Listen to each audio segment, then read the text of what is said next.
yang diajukan oleh Yasmin, pihak kami, pihak Aditya Zoni belum bisa memberikan klarifikasi ataupun jawaban terkait hal tersebut. Karena memang dari sisi kami kita belum terima pemberitahuan, undangan ataupun kopi gugatan dari pihak Pengadilan Agama Cibinong sampai dengan hari ini tanggal 15 Mei 2024 ya. Jadi kita masih belum bisa kasih informasi, tanggapan, jawaban, klarifikasi atau apapun bentuknya, kita belum bisa kasih apa-apa. Ya seperti itu. Memang permasalahan itu ada, cuman ya pihak Aditya Zoni belum 100% terbuka dengan saya. Cuman sempat ada ya konsultasi sedikit lah mengenai hal tersebut, dan saya juga sudah kasih arahan untuk pihak Aditya Zoni seperti itu. Nah, memang ada permasalahan, dan permasalahan tersebut ya biasa ya, kalau misal di dalam rumah tangga ini di satu pihak bilang pihak yang lain yang salah, begitu juga sebaliknya. Cuman kalau saya lihat sebenarnya ada satu garis merah yang bisa dibilang apapun ini bentuknya, ini bukan kesalahan Aditya Zoni.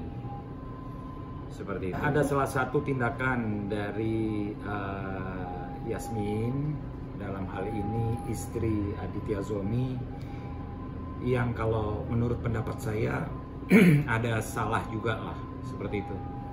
Apa tuh Bang? Mungkin untuk saat ini belum bisa kita ungkapkan lah, Jadi bukan 100% ini kesalahan Aditya Zoni. Yang jelas di sini problemnya Aditya Zoni tidak pernah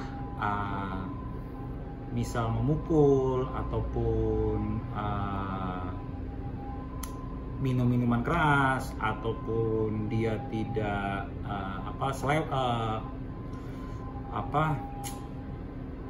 ada bermain di luar ataupun apa, tidak pernah. Jadi tidak pernah dia selingkuh ataupun apa, tidak pernah sama sekali. Ada satu tindakan yang belum bisa kami ungkap dari pihak Yasmin, yang menurut kami salah, dan tindakan itu seharusnya tidak dilakukan.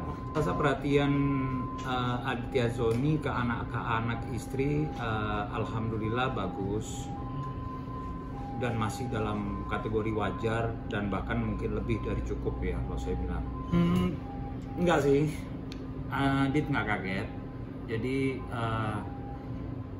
ya mungkin boleh dibilang kita udah duga langkahnya si Yasmin akan seperti ini. Jadi kalau kaget enggak, cuman begitu saya tanya apakah kau tahu, enggak Bang, saya tahu juga dari media juga. Saya belum tahu. Berarti kau belum terima surat dari Pengadilan Agama? Belum ada undangan ataupun apa, belum ada. Udah tidak satu rumah lagi dari beberapa bulan yang lalu ya. Kebetulan Yasmin kan pulang ke Malaysia, seperti itu. Nggak tahu, itu yang kita nggak tahu. Kita belum tahu keberadaannya, yang pasti belum tahu. Cuman sempat beberapa waktu yang lalu di saat saya telepon dengan Aditya Zoni bilang kalau dia lagi sama anak. Berarti pada beberapa saat yang lalu Yasmin dan anak ada di Indonesia. Pasangan dari Muhammad Aditya Warman dengan Yasmin ya. Seperti yang saudara tanyakan, berdasarkan penelusuran di aplikasi register kami, sudah terdaftar di Pengadilan Agama Cibinong. Yang mengajukan adalah pihak perempuan melalui kuasa hukumnya yang didaftarkan melalui IKOT atau online, pendaftaran online. Kita menerima pendaftaran ini pada hari Rabu tanggal 8 Mei 2024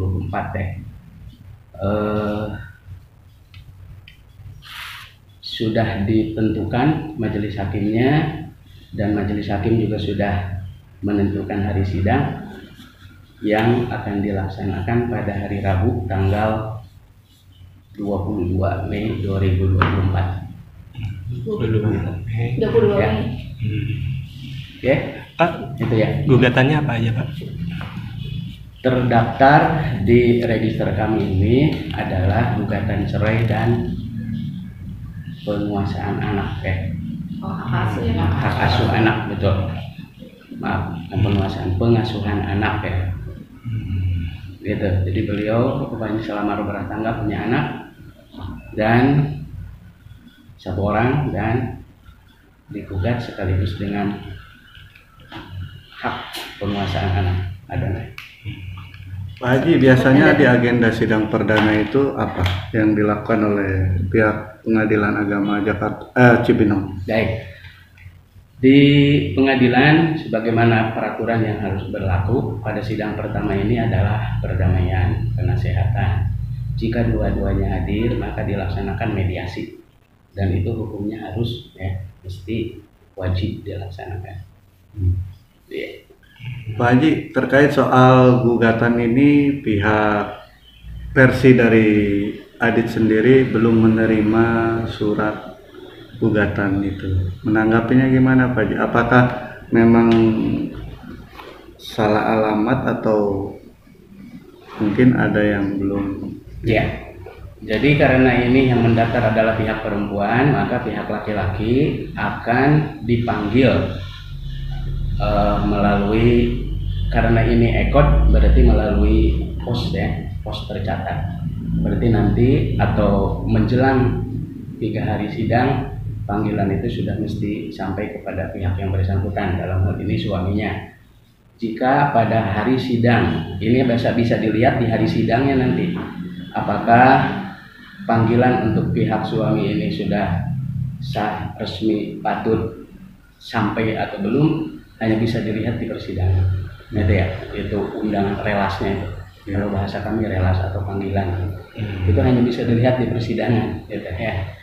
Jadi kalau kemudian patut, resmi, biasanya karena sidang pertama dipanggil lagi ya. Pada sidang kedua datang atau tidak datang, kita sudah mulai pemeriksaan. Kalau sudah 2 kali dipanggil resmi dan patut, gitu ya. Oh, berarti penegasan saja kalau untuk nafkah dan lain-lain tidak dijelaskan dalam pokok perkara. Kalau dilihat dari materinya ya, judulnya hanya perceraian dan pengasuhan anak saja. Jadi belum menyangkut tentang hak-hak istri, nafkah dan lain sebagainya. Ketika yang datang pada saat pengajuan surat cerai itu siapa, Pak? Dari pihak perempuan siapa yang hadir? Pengacaranya? Keharusan menurut hukum, karena ini perceraian ya. Yang pertama prinsipal, jelas. Prinsipal itu berarti yang bersangkutan, istrinya ya, karena yang mengajukan istrinya. Didampingi atau tidak oleh kuasa hukumnya. Kalau pendaftarannya sudah menggunakan kuasa hukum, maka mesti didampingi.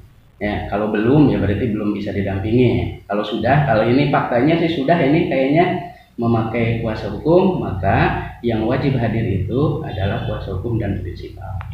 Itu untuk pihak pengaju ya, penggugat gitu maksudnya. Pak, bisa dibuka alasannya, Pak? Itu sudah materi persidangan ya. Jadi mohon maaf tentang nomor perkara, tentang materinya, itu sudah materi persidangan. Sedangkan persidangan dalam masalah perceraian ini menurut hukum tertutup untuk umum. Ya, artinya tidak bisa dibuka di luar persidangan. Pak Haji, alamat tergugat sama digugat itu satu alamat atau terpisah? Alamatnya sama kan? Kalau di register kami ini masih sama ya, beralamat di Babakan Madang.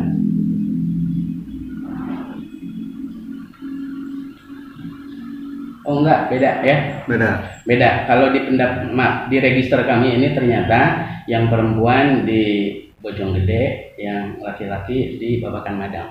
Tapi sama-sama dua-duanya di Kabupaten Bogor ya. Ini apakah karena alasan cekcok rumah tangganya atau gimana Pak Haji? Materi persidangan. Ya, Sudah tidak harmonis lagi gitu Pak Haji? bisa jadi gitu. Pak, ini kedua prinsipal berarti diwajibkan hadir untuk panggilan pertama, Pak, kan? Untuk sidang pertama yang penggugat ya harus, bukan sidang pertama, dalam persidangan penggugat harus atau wajib hadir, penggugat prinsipal ya. Jadi si istri dari Aditya Warman itu wajib atau mesti hadir di persidangan. Pak Haji, alasan sidang ikor kenapa Pak Haji? Apakah ada permintaan dari pihak sana atau pengadilan sendiri yang menentukan? IKOD ya. Jadi IKOD ini adalah fasilitas yang diberikan oleh Mahkamah Agung, dalam hal ini seluruh pengadilan harus menggunakan IKOD kepada seluruh advokat atau pengacara ya. Itu sudah menjadi pengguna terdaftar itu. Jadi wajib hukumnya kalau pengacara mendaftar secara online atau IKOD ya. Gitu. Sedangkan kepada para pihak yang tidak menggunakan pengacara bisa pilihan, bisa online, bisa offline. Ya, bisa daftar secara langsung manual, bisa juga melalui kalau pengacara mesti ikut. Ini fasilitas yang diberikan oleh pengadilan ya. Maksud saya mereka akan sidang. nggak ikut kan Pak, langsung kan. Kalau persidangan mesti wajib, mesti hadir ya. Offline. Jadi face to face harus hadir di ruangan. Yang bersangkutan dengan didampingi pengacaranya harus hadir di persidangan ya. Untuk pendaftaran baru bisa ikut, bisa online ya. Gitu. Jadi dibedakan di dalam persidangan dan di pendaftaran.